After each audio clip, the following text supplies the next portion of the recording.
Hi పిల్లలు, అందరికీ శుభోదయం. ఈరోజు మనం భాషాంశాల గురించి నేర్చుకుందాం. అమ్మఒడి అనే పాఠ్యభాగంలో భాగంగా అయితే ముందు మీకు ఒక 2 వీడియోస్ అప్లోడ్ చేయడం జరిగింది. పాఠం యొక్క ఇతివృత్తాన్ని తెలిపాము, అలాగే కవి పరిచయాన్ని గురించి కూడా తెలిపాము. రెండింటిని ఒకసారి చదవండి, తర్వాత భాషాంశాలను కూడా చూడండి. మీ ఫ్రెండ్స్ కి షేర్ చేయండి, మీరు సబ్స్క్రైబ్ కూడా చేయండి. ఓకేనా? ఇప్పుడు భాషాంశాల్లోనికి వెళ్దాం. మీకు భాషాంశాల్లో భాగంగా వర్ణమాలని పరిచయం చేయడం జరిగింది. ఈరోజు మనం వర్ణమాలని నేర్చుకుందాం. ఓకేనా? అసలు వర్ణము అంటే ఏమిటి? వర్ణం అంటే ఏం లేదు నాన్న, అక్షరాన్ని మనం వర్ణము అంటారు. మరి వర్ణమాల అంటే ఏమిటి అంటే, మనం ఏదైనా ఒక పూలమాలను తయారు చేసినప్పుడు అన్ని పువ్వులను తీసుకుని వచ్చి ఏ విధంగా అయితే మనం దానికి గుచ్చుతామో, అలానే ఇక్కడ అక్షరాల సముదాయాన్ని కూడా ఒకదాని వెంట ఒకటి రాసి ఒక మాలలా కూర్చడాన్ని మనం వర్ణమాల అని అంటాం. ఓకేనా? మరి ఈ వర్ణమాలని ఎన్ని రకాలుగా విభజించాము అంటే 3 రకాలుగా విభజించడం జరిగింది. 1 అచ్చులు, 2 హల్లులు, 3 ఉభయాక్షరాలు. అచ్చులు అంటే స్వతంత్రంగా పలికేవి. ఇవి మనం ఉచ్చరించాలి అంటే వేటి సహాయము లేకుండా మనం చక్కగా వీటిని పలకవచ్చు. దీనికి వేరే పేర్లు ఏమైనా ఉన్నాయంటే ఉన్నాయి. అచ్చుల్ని స్వరములు, ప్రాణములు అని పిలుస్తాము. ఓకేనా? మరి ఈ అచ్చుల్లో ఏ అక్షరాలు వస్తాయనేది ఇప్పుడు చూద్దాం. అ, ఆ, ఇ, ఈ, ఉ, ఊ, రు, రు, లు, లు, ఏ, ఏ, ఐ, ఓ, ఓ, ఔ. చూడండి, ఆ నుంచి అవ్ వరకు ఉండే వాటిని మనం అచ్చులు అని పిలుస్తాం. మరి అచ్చులు 2 రకాలు. ఏమిటంటే అవి హ్రస్వాలు, దీర్ఘాలు కింద మనం విభజించవచ్చు వీటిని. హ్రస్వాలు, దీర్ఘాలు. మరి హ్రస్వాలు అంటే ఏమిటి? హ్రస్వాలు అంటే అతి తక్కువ సమయంలో మనం ఉచ్చరించేటటువంటి అక్షరాల్ని హ్రస్వాలు అంటాం. అంటే వ్యాకరణ పరిభాషలో చెప్పుకోవాలి అంటే ఏకమాత్రా కాలంలో ఉచ్చరించే అచ్చుల్నే మనం హ్రస్వాలు అంటాం. మరి ఏకమాత్రా కాలం అంటే ఏమిటి? మన కనురెప్ప వేసేటువంటి సమయంలోనే మనం ఈ అక్షరాల్ని ఉచ్చరించవచ్చు. ఏమిటవి అంటే అ, ఇ, ఉ, రు, లు, ఏ, ఓ. వీటిని మనం హ్రస్వాలు అంటాం.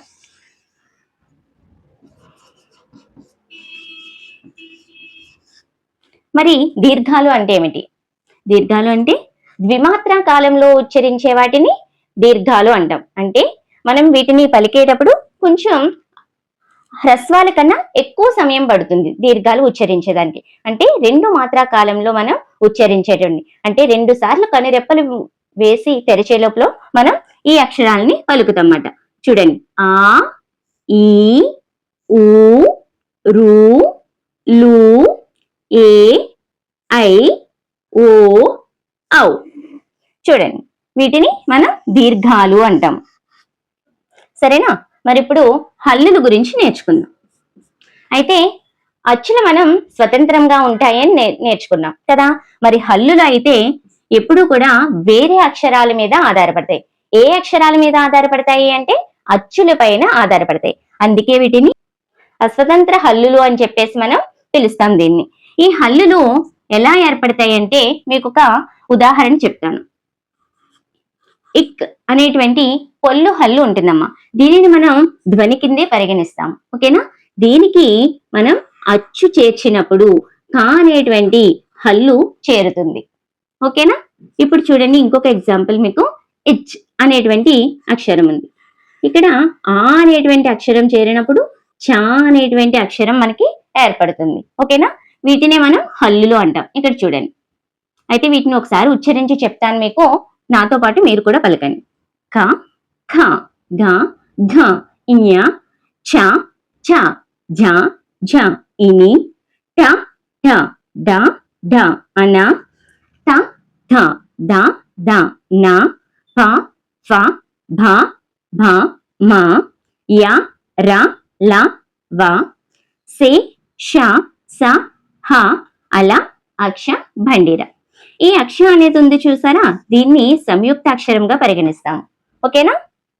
ఇంకా ఉభయాక్షరాలకు వచ్చి మనకి సున్నా, అరసున్న, విసర్గ.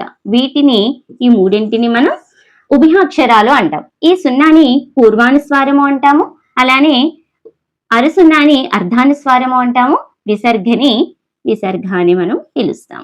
ఓకేనా? మీకు ఈ హల్లుల్లో భాగంగా ఇంకొక 2 అక్షరాలను చెప్పలేదమ్మా, ఈ రెండింటిని చూడండి. వీటిని చావర్ధంలోనే మనం ప్రత్యేకంగా చెప్తాము. ఇది దంత్యచ దంత్యజ అని చెప్పి, ఇది మనం ఇది వరకటి రోజుల్లో మనం వీటిని ఎక్కువగా ఉపయోగించే వాళ్ళం. ప్రస్తుతం అయితే దీని ఉపయోగం అనేది మనం చేయడం లేదు. సరేనా? మరి ఇక్కడ అచ్చుల్లో భాగంగా ఈ 2 అచ్చుల్ని ఒకసారి గమనించండి. వీటిని మనం లు లు అనే విధంగా మనం ఉచ్చరిస్తూ ఉంటాము. వీటిని కూడా మనము ఇప్పుడు ఉపయోగించట్లేదమ్మా. సరేనా? ఇప్పుడు వర్ణమాల గురించి మనం పూర్తి అవగాహన చేసుకున్నాం కదా. ఇంకా మీకు మన పాఠ్యాంశంలో భాగంగా కొన్ని పదాలను ఇవ్వడం జరిగింది. ఆ పదాలని మీరు ఆధారంగా చేసుకొని వర్ణమాలలో 0 కింద చుట్టమని చెప్పేసి మీకు ఇవ్వడం జరిగింది. ఆ పదాలన్నిటిని మీకు ఇక్కడ బోర్డు మీద రాస్తాను. తర్వాత మీరు ఆ ఎక్సర్సైజ్ అనేది చేతిరిగాని. సరేనా? చూడండి అమ్మా, ఇప్పుడు క్రింది పదాలలో అక్షరాలను వర్ణమాలలో చుట్టి గుర్తించండి. ఇక్కడ మనకి ఒక 12 పదాలు అనేవి ఇవ్వడం జరిగింది. మొదటి పదం వచ్చి ఆశ. ఈ ఆ అనేటువంటి అక్షరాన్ని, ఈ ష అనేటువంటి అక్షరాన్ని మనం ఇక్కడ వర్ణమాలలో గుర్తించాలి. ఇప్పుడు చూడండి, ఆ ఈ విధంగా మీరు మీ పుస్తకంలో చుట్టండి. ఓకేనా? ష. చూడండి, రెండవ పదం ఏమిటి? కళ. క. అల్ల. మూడవ పదం ఈక. ఈ. క. ఓడ. ఓ. డ. సరేనా? ఓడ. ఉమ. ఉ. మ. ఉమ. ఎర. ఏ. అలానే ర. ఎర. ఐరా. ఐ. ర. ఐర. ఊయల. ఊ. య. ల. ఊయల. ఓకేనా? 9వ పదం వచ్చి మనకి ఘనత. ఘ. న. త. ఘనత. ఓకేనా? అచ్చట. ఆ. చ. ట. సహజ. స. హ. జ. సహజ. ఔషధం. ఔ. ష. ధం. ఔషధం.